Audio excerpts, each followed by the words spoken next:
सबसे पहली हिकमत ये है जो उलमा ने बयान की है तफसीर ये सीरा लिखने वालों ने, being a shepherd gives you the opportunity to engage in solitude. Solitude इंसान की जिंदगी में बहुत जरूरी है। ठीक है, अगर इंसान किसी पेन से गुजर रहा है और इंसान चाहता है कि वो वाइज बन जाए तो उसको अपने आप को टाइम देना चाहिए।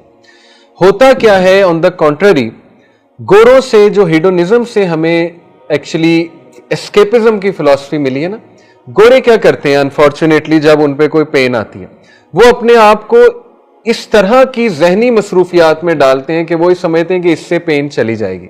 ऐसे नहीं होता। वो शराब पीना शुरू कर देंगे, बार में जाना शुरू कर देंगे, प्लेजर में लग जाएंगे। ठीक है ना, बहुत ड्रिंक करते हैं, आपको पता है उनके गम ही इतने होते हैं कि वो ड्रिंक कर करके अपने आप को भुलाना चाहते हैं। तो ऐसे चीज नहीं भूलती। You have to face the pain. जैसे रूमी का भी कॉल है ना कि कभी कभी पेन को फेस करने से पेन जाती है, आपको आंखें खोलनी पड़ती। You have to be brave. खुदा ना खास्ता किसी को कोई टर्मिनल इलनेस हो गई, अल्लाह ना करे, अल्लाह ना करे, या किसी को कोई ऐसी बीमारी निकल आई कि वो सोच भी नहीं सकता कि मुझे बीमारी हो जाएगी। अब जाहिर है कि एस्केपिज्म से तो वो बीमारी हल नहीं होने वाली है। बहादुरी ये है कि उसको फेस किया जाए, उस सिचुएशन को, सॉलिट्यूड में जाया जाए, अपने आप को टाइम दिया जाए, अल्लाह के आगे रोया जाए, पर्सपेक्टिव लिया जाए उससे। तो यही बात है कि शेफर्ड जो है वो सॉलिट्यूड में होता है। आप देखेंगे कि बड़ी इंटरेस्टिंग बात है, आपको जितने भी रिलीजियस लोग मिलेंगे वो नेचर के बहुत करीब है।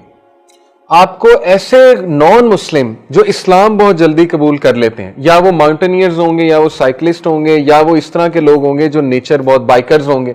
आप देखिए इस्लाम जब उन पर प्रेजेंट होता है वो गॉड को फौरन मान लेते हैं। ऑन दी अदर हैंड आपको दुनिया की रिचेस्ट कंट्रीज एथियस्ट मिलेंगे जो दुनिया में गुम है, जिनके पास सोचने का ही टाइम नहीं है। आप चाइनीज को देख लें, उनकी जिंदगी का मकसद क्या है कि बस अपनी कंट्री को सर्व करना, टेक्नोलॉजी बढ़ाना। तो ये तो कोई जिंदगी का मकसद ना हुआ ना, उससे तो देखें कितने साइकोलॉजिकल इश्यूज पैदा हो गए उनके।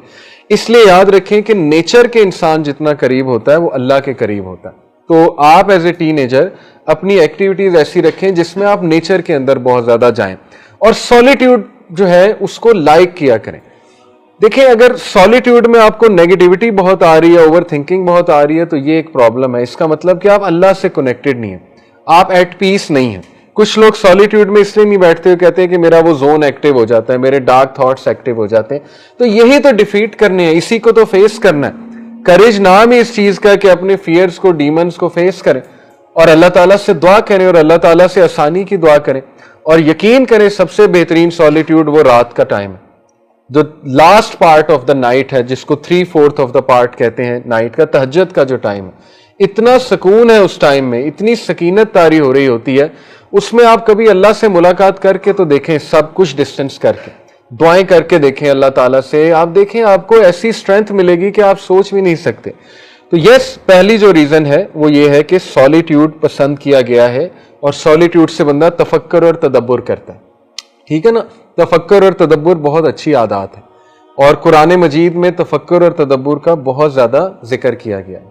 तफक्कुर इन शॉर्ट ये है कि किसी चीज का प्रूफ सामने रखना और उस प्रूफ पे गौर व फिक्र करते हुए अपने फ्यूचर डिसीजंस लेना, ये तफक्कुर होता है। और तदब्बर होता है कि किसी चीज के कॉन्सिक्वेंस सामने रखना, उसका एंड सामने रखना और उसके कॉन्सिक्वेंस को देखते हुए कोई डिसीजन लेना। ये बड़ी टेक्निकल चीजें हैं दोनों। अल्लाह ताला ने तफक्कुर और तदब्बर की बात की है। जैसे अल्लाह ने कहा है ना कि क्या ये तदब्बर नहीं करते कुरान पे, अगर ये किसी और की तरफ से होता तो इसमें इन्होंने मिस्टेक्स निकाल लेनी थी। तो तदब्बर यही है कि देखो जिन लोगों ने कुरान को रिजेक्ट किया उनका कॉन्सिक्वेंस क्या, दे आर नॉट हैप्पी, वो बहुत दूर हैं, खुशी से बहुत दूर है। तफक्कुर ये है कि तुम्हारे सामने मिसालें हैं, अल्लाह ने तुम्हें प्रूफ दे दिया है कि ये करोगे तो ऐसा मिलेगा, तो उस प्रूफ को लेते हुए फैसले करो। लेकिन तफक्कुर और तदब्बर का आप कभी भी नहीं हो सकते हैबिचुअल जब तक आप अपने ब्रेन को एम्प्टी नहीं करेंगे। अगर आपने, मुसलमान यूथ शराब तो नहीं पीती, लेकिन सेम नशा है मोबाइल वाला, सेम नशा वही, नशा तो वही है क्योंकि उसका केमिकल पाथवे तो वही है। या कोकेन पी ले या मोबाइल पर बैठ जाए, फेसबुक पर बैठ जाए, वो पाथवे तो एक है, न्यूरल पाथवे। तो इसलिए आपको अपने आप को जरा फ्री करके सॉलिट्यूड में बैठ के गौर व फिक्र करना चाहिए। ओके, तो बहरहाल एक और पॉइंट इन्होंने लिखा है कि आप देखेंगे कि जो लोग नेचर के करीब हैं वो अल्लाह के बहुत करीब है। ये मैं आपको बता चुका हूं। बहुत इंपॉर्टेंट पॉइंट ये है कि sheep are very similar to man, very important point. मैं आपको बताऊं कि कई फार्मर्स, इन्होंने बल्कि यहाँ पे लिखा हुआ है कि कई फार्मर्स से जब इंटरव्यू हुआ तो बाकायदा फार्मर्स ने बताया कि शीप की पर्सनैलिटीज होती हैं डिफरेंट, और ये आप किसी भी फार्मर से अपने उससे शेफर्ड से पूछ सकते हैं। देखिए कुछ शीप स्टबन होते हैं, आपने वीडियोस में भी अक्सर देखा होगा कि वो टक्कर भी मार देते हैं, ठीक है ना, बड़े स्टबन किस्म के होते हैं। कुछ शीप बड़े सॉफ्ट होते हैं, बड़े जेंटल होते हैं, बड़ी आराम से बात मान लेते हैं। कुछ शीप पैक को फॉलो करते हैं, कुछ पैक से दूर निकल जाते हैं। तो they are very similar to man in this sense कि शीप को गाइडेंस चाहिए। अगर शीप के ऊपर कोई गाइड नहीं होगा तो दे विल गो एस्ट्रे, वो दूर निकल जाएंगे, ट्रैक से बाहर निकल जाएंगे। इसलिए जो शेफर्ड होता है वो लीडरशिप सीख रहा होता है बाकायदा, बहुत बड़ी लीडरशिप। कैसे? उसने हर किस्म के शीप को मैनेज करना है। स्टबन शीप को मैनेज करने की एक और स्ट्रैटेजी है, ठीक है ना, सॉफ्ट एंड जेंटल के लिए और स्ट्रैटेजी है। और आप देखें कि नबियों के पास ये बहुत बड़ी कैपेबिलिटी थी, और यही इमोशनल इंटेलिजेंस है कि आप हर बंदे की नीड्स देखते हुए उसको ट्रीट करो, ठीक है। ये एक बहुत बड़ी आर्ट होती है। जो स्टबन है आपकी टीम में, लीडर पहली बात याद रखें निकालता नहीं है किसी को, ये लीडरशिप का पहला रूल है। जिस लीडर ने किसी को टीम से निकाल दिया वो वीक लीडर है। लीडर लोगों को मैनेज करता है हमेशा, ठीक है, किसी को ज्यादा स्टेटस देता है, किसी को कम status, according to their needs वो मैनेज कर रहा होता है। तो बहरहाल अब टीचर की भी मैं बात करूं, टीचिंग अगर किसी ने की है, वो वीक टीचर है जो बच्चे को क्लास से निकाल देता, क्योंकि वो बच्चा उससे हैंडल नहीं हो रहा, उसे कहता है गेट आउट, गेट लॉस्ट, तो वो उसका काम आसान हो जाता है। असल टीचर और असल लीडरशिप तो ये कि आप उसी राउडी बच्चे को आगे बिठा के पढ़ाते भी हो आप, और वो पढ़ता भी है, ये असल में स्ट्रेंथ है। तो शेफर्ड जो है वो क्या करता है कि वो हर शीप को उसके मुताबिक डील करता है। अब आप देखें अंबिया की तरफ, नबी सल्लल्लाहु अलैहि वसल्लम ने हर इंसान को उसके मिजाज के मुताबिक डील किया है, और यही लीडरशिप है असल में। हर स्टूडेंट को उसके मुताबिक डील किया जाता है। जो स्टबन लोग हैं उनको डील करने का अलग तरीका है। जो बहुत इमोशनल लोग हैं आपकी टीम में, बहुत सेंसिटिव लोग हैं, उनको डील करने का थोड़ा और तरीका है, ठीक है ना। आपने उनके सामने क्या बात करनी है, कैसे करनी है, यही तो असल में बात है।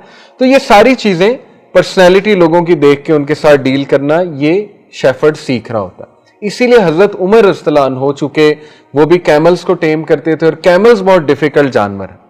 कैमल्स के बारे में आता है दे आर वेरी डिफिकल्ट, उनमें भी बहुत मुख्तलिफ नेचर के कैमल्स होते हैं। तो हजरत उमर आप देखें कि क्या उनकी एडमिनिस्ट्रेशन थी हजरत उमर की, एज इफ ही न्यू कि किस बंदे को मैंने कहां लगाना। उनके पास रिप्लेसमेंट्स होती थी, गवर्नर्स वो किस तरह से चूज करते थे, दैट इज वेरी इंपॉर्टेंट, ठीक है। तो ये अल्लाह ताला की तरफ से एक हिकमत है इसमें कि शेफर्ड थे अंबिया।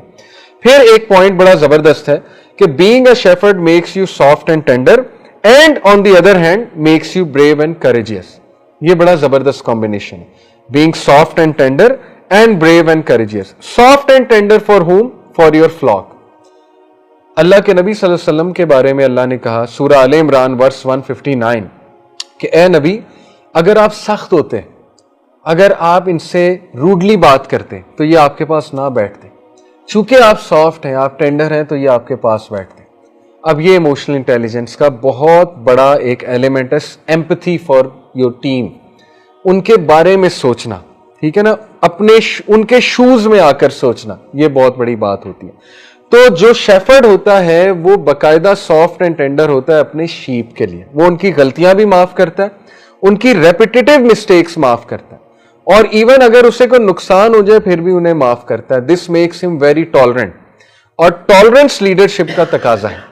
जो बंदा इरिटेटेड जल्दी हो जाता है, ग्रम्पी होता है, याद रखें वो लीडर कभी नहीं बन सकता। अगर आप किसी फुटबॉल टीम को लीड कर रहे हैं, सबसे ज्यादा सॉफ्ट, जेंटल और टॉलरेंट आपको होना चाहिए। अगर आप क्रिकेट टीम के कैप्टन हैं, आपको अपनी टीम के बारे में पता होना चाहिए। आपको पता होना चाहिए मैंने अटैक किससे कराना है, मैंने चेंजेस क्या करनी है, वगैरह वगैरह। दूसरा, just being soft and tender is not enough, बल्कि you have to be brave and courageous. किसके लिए ब्रेव एंड करेजियस होता है? शेफर्ड वुल्व्स को फाइट करने के लिए। इसीलिए मूसा अलैहिस्सलाम की ट्रेनिंग आप देख लें, अल्लाह ताला ने अजदा दिखाया, कहा असा फेंको, असा जब फेंका वो अजदा बन गया। अल्लाह ने कहा पकड़ लो और डरो नहीं। इसमें बड़ी हिकमत है। हालांकि पहले ये कहना चाहिए कि डरो नहीं और पकड़ लो। अगर मैंने किसी को कहना है पानी में छलांग मारो, मैं कहूंगा डरो नहीं, ताकि वो काम डाउन हो जाए, फिर कहूंगा छलांग मारो। लेकिन यहां पे अल्लाह ने कहा पकड़ लो और डरो नहीं। यानी तुम्हें जिस अजदहे से लड़ना है फिरौन से, वहां तुम्हें तवक्कल की पीक चाहिए, और तवक्कल की पीक ये कि अल्लाह कह रहा है पकड़ लो तो बस पकड़ लो, थाम लो उस चीज को। तो इसी तरह रसूलुल्लाह सल्लल्लाहु अलैहि वसल्लम की फिर जाहिर है ट्रेनिंग कि अपने शीप को बचाने के लिए वुल्व्स को फाइट करना, लुक आफ्टर करना, इसी तरह लोगों को लुक आफ्टर करना है अपने कल को। अल्लाह के नबी सल्लल्लाहु अलैहि वसल्लम इतने सॉफ्ट थे, इतने टेंडर थे कि रात को उन्हें पता लग जाता था कोई काफिला गुजर रहा है तो नींद छोड़ के खड़े हो जाया करते थे कि ये काफिला कहीं बगैर पैगाम लिए यहां से ना गुजर जाए, इनको मिलनी चाहिए ये चीज। तो ये जो अल्टीमेट सॉफ्टनेस होती है, किसी के बारे में एम्पैथी होती है इस लेवल की कि यार उसको अच्छी चीज मिल जाए, वो इससे महरूम ना रह जाए, ये दावा है। दावा डिबेट नहीं है। दावा की जो बेसिस है वो एम्पैथी और सिंसेरिटी है, इखलास है। जब आप एम्पैथी और इखलास के साथ दावा करेंगे, याद रखें उसमें अल्लाह की तरफ से बरकत आएगी। जब आप डिबेट की तरफ जाएंगे, मुकाबलाबाजी की तरफ जाएंगे, जब आप जो है वो जाहिर है किसी पे कुछ थोपने की कोशिश करेंगे, वो फिर दावा के उन एलिमेंट से खाली है। तो ये चीज भी आप सीखें अंबिया से, ओके, कि दावा कैसे करना है। आपसे थियोलॉजी नहीं चाहिए उन्हें कि ये हलाल है, ये हराम है, ये ऐसे है, ये वैसे। उनको आपसे जब आप दाई बन गए, इस्लाम थोड़ा एक्ट करने लगे, किरदार चाहिए। उनको आपसे एक्टिविटी चाहिए कि ये मजीद एक्टिव हो गया, he has become even a better son, ये मेरे कामों में मजीद एक्टिविटी में इन्वॉल्व हो रहा है। दिस इज हाउ दावा इज डन। और ये इंशाल्लाह आगे मैं बताऊंगा कि रसूलुल्लाह सल्लल्लाहु अलैहि वसल्लम कितने एक्टिव थे। तो बहरहाल being soft and tender while at the same time courageous and brave. आपने देखा है बड़े बड़े लीडर जो हैं वो, लीडरशिप का मैं एक रूल आपको बता दूं, लीडर क्रेडिट टीम को देता है और जब भी लॉस होता है तो उसका ब्लेम अपने ऊपर लेता है। अगर कोई बंदा क्रेडिट खुद ले रहा है और ब्लेम टीम को दे रहा है तो वो तो वर्स्ट लीडर है। इसलिए जब भी आप लीडरशिप पोजीशन में है तो याद रखें, credit goes to the team and whatever happened that was blameworthy, वो आपका ब्लेम, वो आपने खुद लेना और आपने उसको ठीक करना है। फिर एक और बड़ा जबरदस्त पॉइंट है यहाँ पर, ये बल्कि एक मैं आपको हदीस सुना दूं, सुनन निसाई की हदीस है बड़ी जबरदस्त के रसूलुल्लाह सल्लल्लाहु अलैहि वसल्लम एनिमल्स के लिए कितना ज्यादा टेंडर और सॉफ्ट थे हमारे नबी। यहां तक कि एक बार एक कैमल ने रसूलुल्लाह सल्लल्लाहु अलैहि वसल्लम को देखा और उसने अजीबो गरीब आवाजें निकालना शुरू कर दी उस कैमल ने, यानी जैसे कैमल रोता है। रसूलुल्लाह सल्लल्लाहु अलैहि वसल्लम ने उसके सर पे प्यार किया और उसके हम पे यूं इस तरह से प्यार किया, वो काम डाउन हो गया। अल्लाह के नबी सल्लल्लाहु अलैहि वसल्लम ने कहा इसका कहाँ है ऑनर, उसको बुलाओ। वो ऑनर को बुलाया तो अल्लाह के नबी ने उसको डांटा। अल्लाह के नबी सल्लल्लाहु अलैहि वसल्लम ने कहा कि तुम्हारा कैमल शिकायत कर रहा है, तुम इसे मारते हो, तुम इसे खाना टाइम पे नहीं देते और तुम इससे बहुत ज्यादा काम लेते हो। सुभान अल्लाह। यानी एनिमल राइट्स की अगर बात की जाए तो हमारे नबी सल्लल्लाहु अलैहि वसल्लम वो एनिमल राइट्स के लिए बहुत बोलते थे। एक हदीस ये भी है ना कि एक औरत जो है उसने एक बिल्ली को पाला हुआ था लेकिन वो उसको खाना नहीं देती थी, ना छोड़ती थी, पिंजरे में बंद करती थी। अल्लाह के नबी ने कहा she will go to hell fire. साहबा हैरान रह गए, हालांकि वो नमाजें भी पढ़ती होगी, लेकिन ये कि जस्ट बिकॉज उसने एक ऐसे मखलूक को टॉर्चर किया जो अल्लाह की मखलूक है, जिंदा मखलूक है, तो अल्लाह को बहुत नापसंद है ये बात। तो कुछ लोग यस दीनदार हो सकते हैं लेकिन हो सकता है उनमें सॉफ्टनेस ना हो, उनमें टेंडरनेस ना हो। इसीलिए इसका सवाल करना चाहिए अल्लाह से कि अल्लाह मेरा हार्ट सॉफ्ट बना दे, टेंडर बना दे।